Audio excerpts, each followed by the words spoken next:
Oh my God, this is better than the Oscars. It really is. Like everyone gets their accolades, so we're not gonna like roll you out.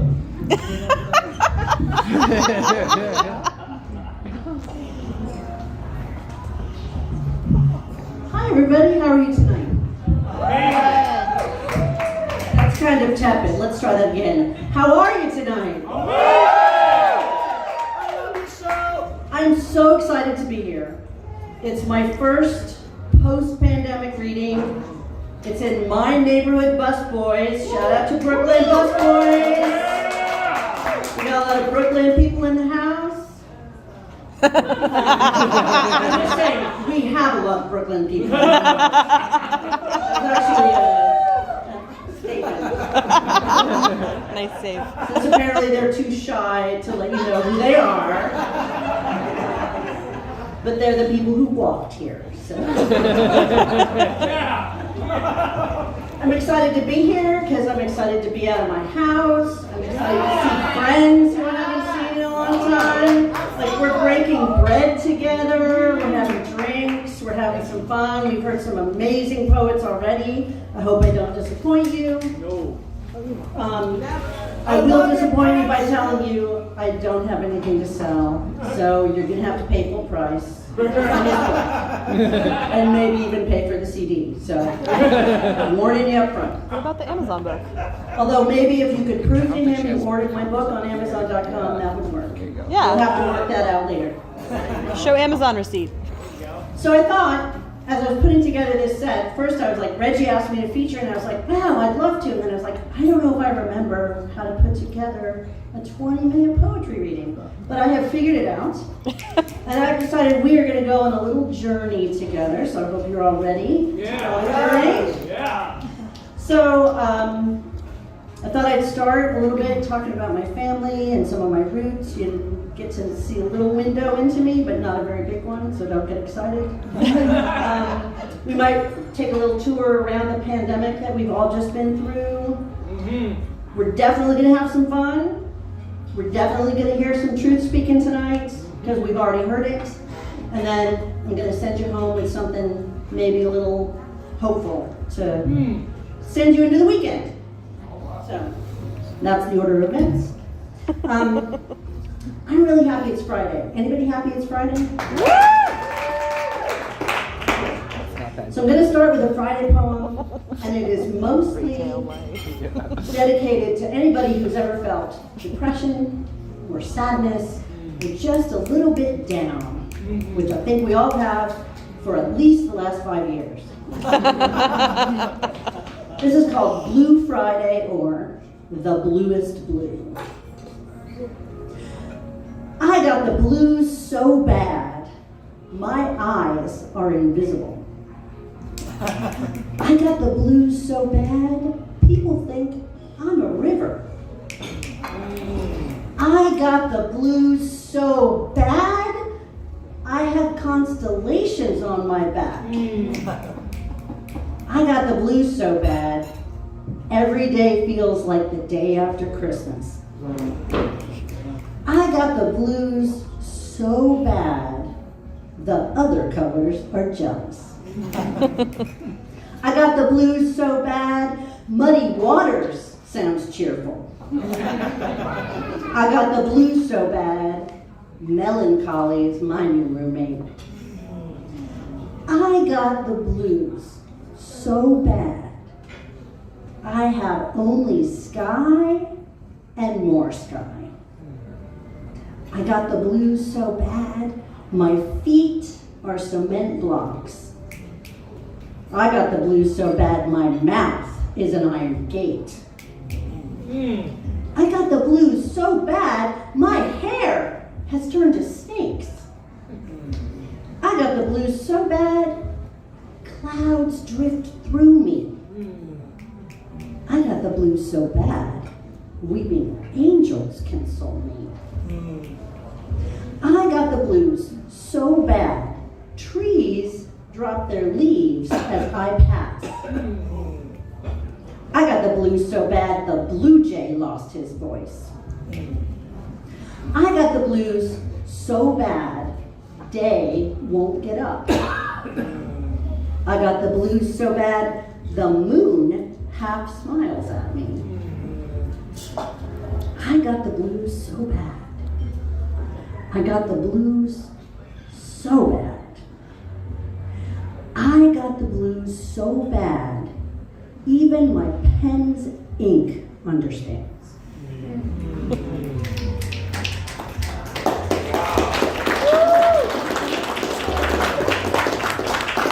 Love you, Sue. And that was just last month.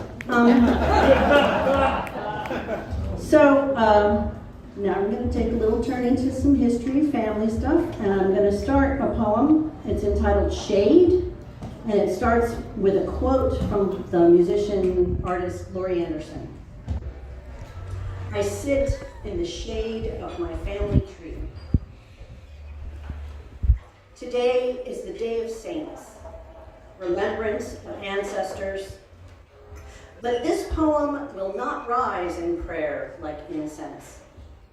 It will lay unnoticed like fallen leaves and will decay, feed the roots of the family tree, so that come summer, I may sit in its shade and watch the stars from whence we came late into the night.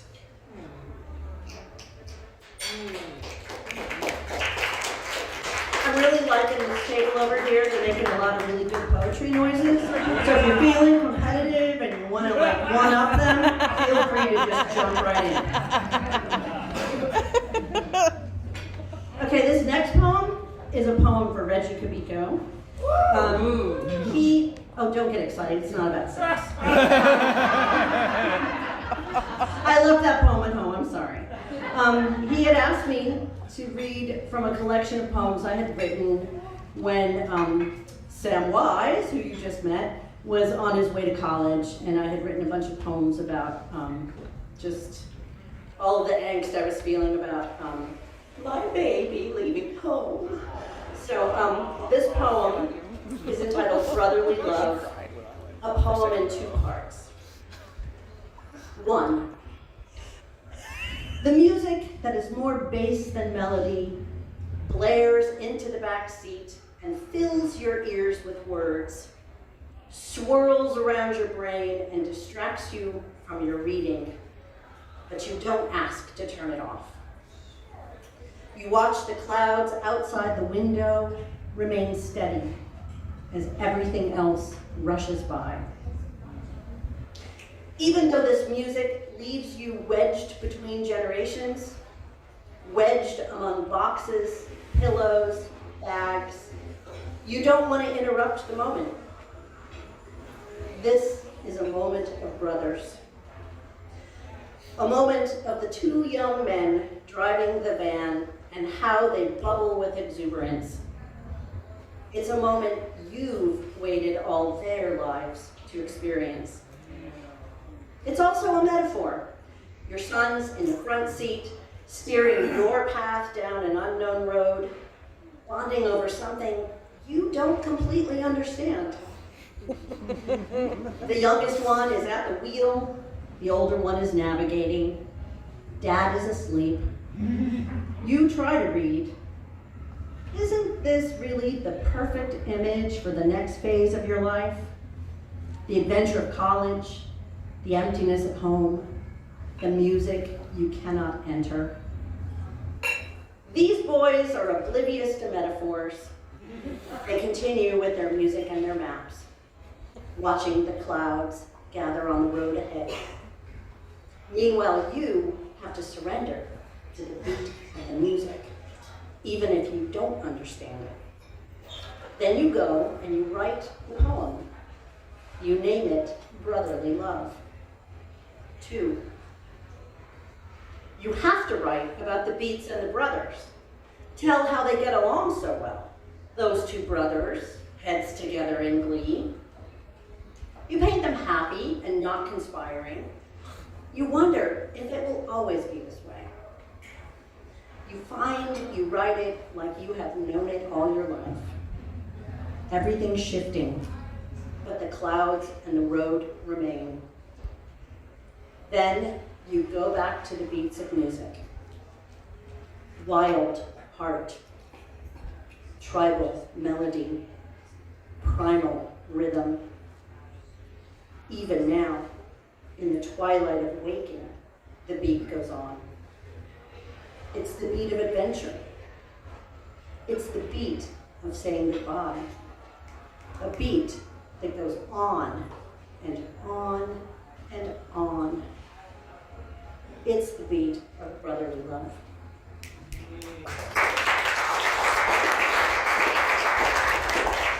Love you so!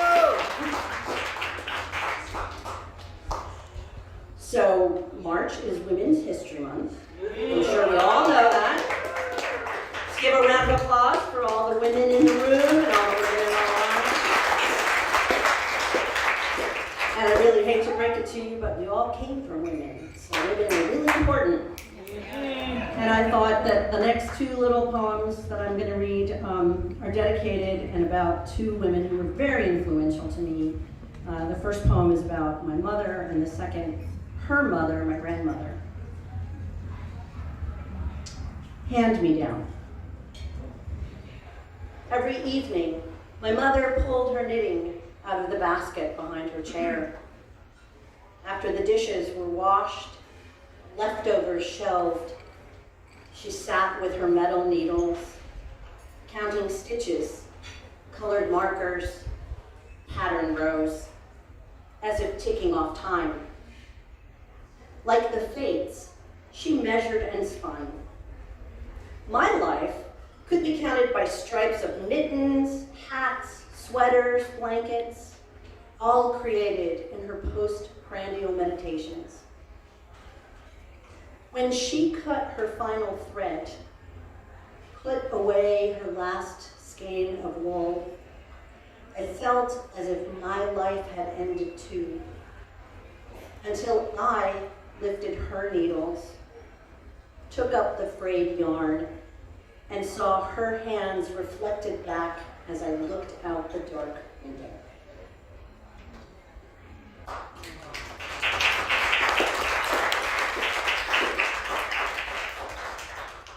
I was listening to a poetry reading at the Folger recently, and all the poets were shouting out their grandmothers and talking about how amazing grandmothers are. So I'll just dedicate this poem to all the grandmothers in the world, because why not? I all raised us. Ode to my grandma's kitchen table, which is now my dining room table. That's a footnote to this poem. This is for all the egg noodles left to dry on top of waxed paper, and for all the times my small hand stole a few before they fell into boiling broth. This is for all the bowls of oatmeal, for all the onion and butter sandwiches, for all the cabbage chopped and celery minced, for all the family gossip consumed around your laminate edges.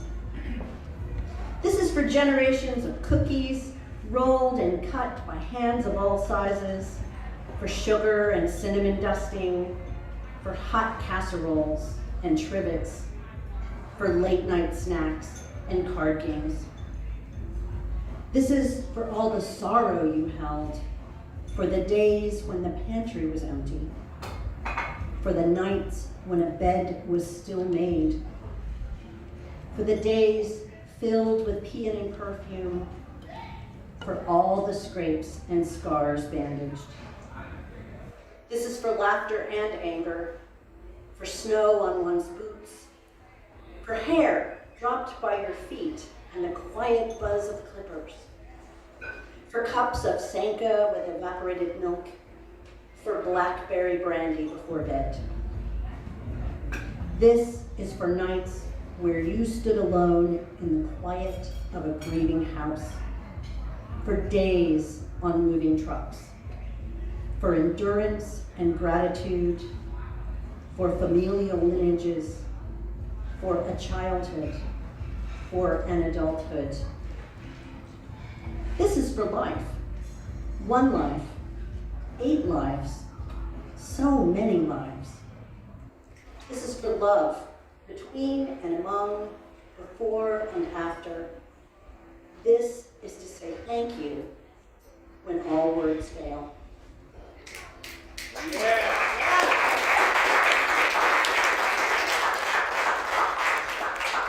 Now, if my husband were here, he would say that was an awful lot of words for not having any words. But he's not here, so he didn't say that. So Reggie mentioned that I am going to be in the forthcoming book, Dear Vaccine. I did this thing during the pandemic. It was a project by Kent State University Poetry Center and the University of Arizona Poetry Center. And they basically created a website where people could write a poem or post a poem about the vaccine or about the pandemic. And they shared it at the vaccination centers on their university, and the website went viral. And they had entries from 150 countries, from all 50 states. They had 2,000 people who participated, and they're still accepting entries. If you want to look up Dear Vaccine, you can find the website for it. But out of all the entries, they picked about 150 poets, and I'm very honored to be in here. It's edited by the wonderful poet Naomi Shimon. There are only 2 poets in this anthology from Washington, D.C., myself and my dear friend Joseph Ross. So, I actually wrote a longer poem in praise of the vaccine, which was then excerpted, and I put just a smaller portion in the book, so I'm going to actually read you the longer poem, which I was so excited when we were all vaccinated because it seemed like maybe the world would get back to normal again, and then it didn't, but such is life. Oh, I'm sorry. We're moving into the pandemic phase of the programming, so just in case you're wondering about that curve we went around, that's where we are, so buckle up a little bit. In praise of the vaccine. In a world where every task feels like it takes an act of God to accomplish, you slip in like a double agent, tiny, invisible. You infiltrate, silent, stealthy. You slip the code into the body. You are not welcomed, and warnings of your entrance spread like fire in the blood. But then your identity unmasked. Your code, not enemy, but defense. The body goes back to routine, while you and your spies keep watch around the perimeter. That's it. I have a couple of pandemic poems that I wrote when we were all locked up in our house, and I think what I learned from that is that I should not be left alone with my imagination too long. And after I end, you may concur. Feral. I put on makeup to remind me that I am not lost. I am not a child of the pandemic, returned to feral roots. Charcoal black lines my eyes. Pink shades the curve of cheekbones. Lips drip red like blood. I cannot seem to tame my desire for flesh. Scary. Have you ever misheard something somebody said and you have a whole conversation around mishearing? This is entitled Misspoken. I said, I'm going to comb my hair. He heard, I'm going to clone my hair. And that's how we ended up here. Coffee cups overturned, newspapers askew, thousands of tiny pink hairballs on tiny pink legs running in sunbeams, terrorizing the household.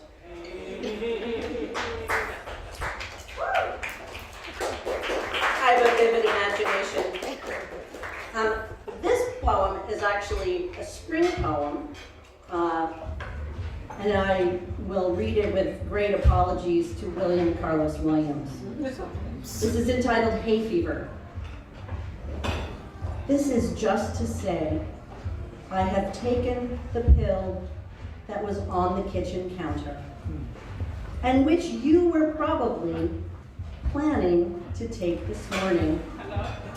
So sorry, love. My sneezing was ceaseless, and you work at the drugstore.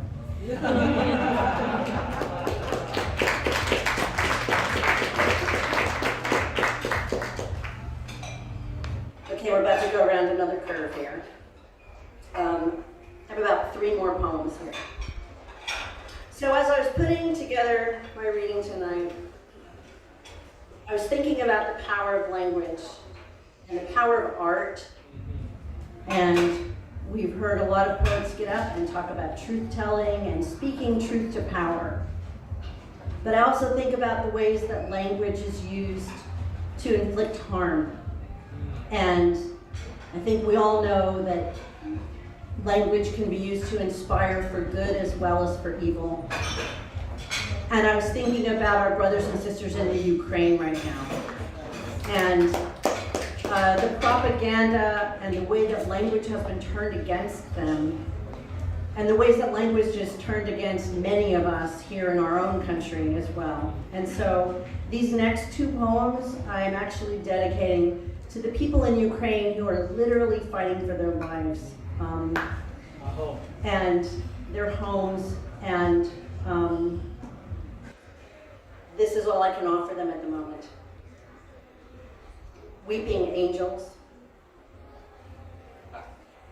When we use the language of war, every corner becomes a battleground where we fight, we claw, we protect. And when all around you is battleground, there is no respite. Even the act of breathing becomes a struggle. No wonder the stone angels weep.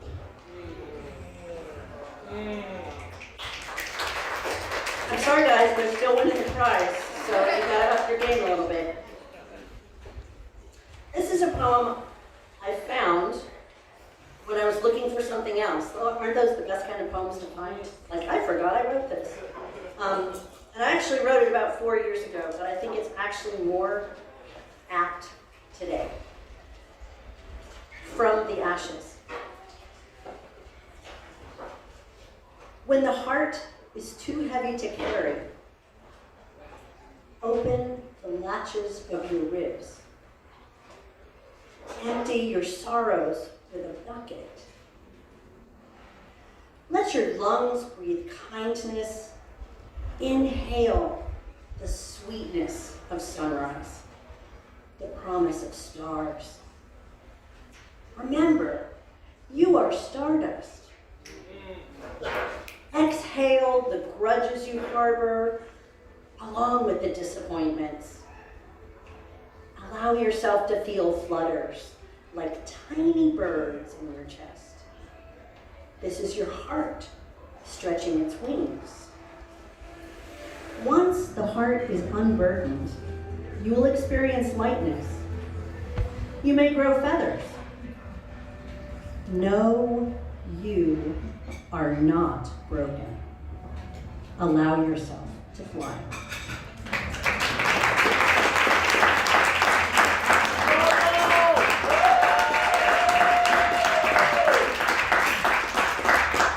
Thank you, thank you. So I really thought the best way to end tonight is with gratitude. And we all have gratitude, right? We're all here. We made it another day. And presumably we'll make it another day tomorrow. And not only are we here, we're all here together. In person. And we're meeting new friends. And we're having trying, more family. It's amazing.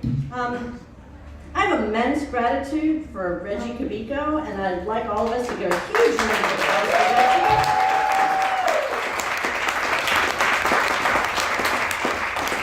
If you don't know Reggie Cabico, you need to go over and introduce yourself. He is one of the most generous spirits that I know. He is a teacher, he's a poet, a truth speaker. He holds people up even when he himself needs to be held. So I am just so grateful, Reggie, for everything you do in this world.